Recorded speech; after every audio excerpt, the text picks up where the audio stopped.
আসসালামু আলাইকুম ভিউয়ার্স, আপনারা সবাই কেমন আছেন? সরকারি প্রতিষ্ঠানে প্রথম থেকে নবম শ্রেণী পর্যন্ত যে ফলাফলটা দেওয়ার কথা ছিল 10 তারিখে, এই ফলাফলটা আবারও পরিবর্তন হয়েছে।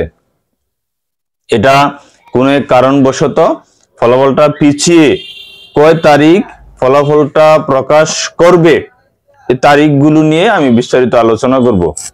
আপনারা যারা ঘরে বসে রেজাল্টটা দেখতে পারবেন, কিভাবে রেজাল্টটা পাবেন, কিভাবে মেসেজ করবেন, এই জাতীয় ভিডিও আমার চ্যানেলে আছে। আপনারা একটু ঘুরে আসুন পিছন থেকে। এখানে কিভাবে এসএমএস দিবেন, কোন ওয়েবসাইটে ঢুকলে রেজাল্টটা পাবেন, আপনারা বাসা থেকে দোকানে আসারও প্রয়োজন নাই। এই আরো কিছু তথ্য, বিস্তারিত তথ্য আপনারা যেইটা চাইবেন ওই সব তথ্যগুলো আমার চ্যানেলে এইভাবে ভাগ ভাগ করে কন্টেন্ট ক্রিয়েট করা আছে, পাবলিশ করা আছে, আপনারা দেখতে পারবেন। এখন আমি পূর্বে আরেকটা ভিডিও দিছিলাম যে 10 থেকে 11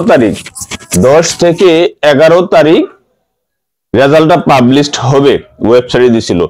এখন আবার কি করছে, এটা চেঞ্জ করছে। আবারও আমরা ওয়েবসাইটে ঢুকলাম, gsa.teletalk.com বিডি দিয়ে এন্টার প্রেস করলাম। এখানে দেখো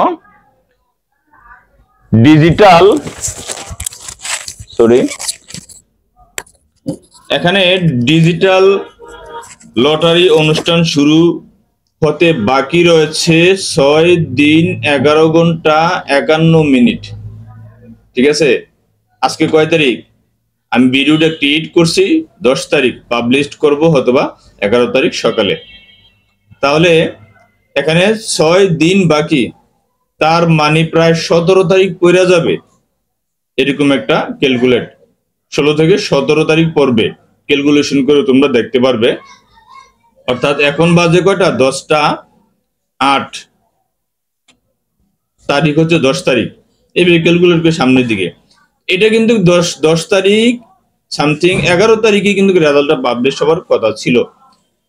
এটা আবারও পিছিয়েছে। আপনারা আমার এই সরকারি প্রতিষ্ঠানে ভর্তি এবং আরো বিস্তারিত তথ্য পেতে হলে, আপডেট পেতে হলে আপনারা কি করবেন? আমার চ্যানেলের পাশে থাকবেন, চ্যানেলটি সাবস্ক্রাইব করবেন, পাশাপাশি বেল আইকনে ক্লিক করে রাখবেন। আমি এখানে ভর্তি জাতীয় শিক্ষা ক্যাটাগরি এবং কম্পিউটার শিক্ষণীয় অনেক সাবজেক্ট নিয়ে আমি তোমাদের সামনে হাজির হই।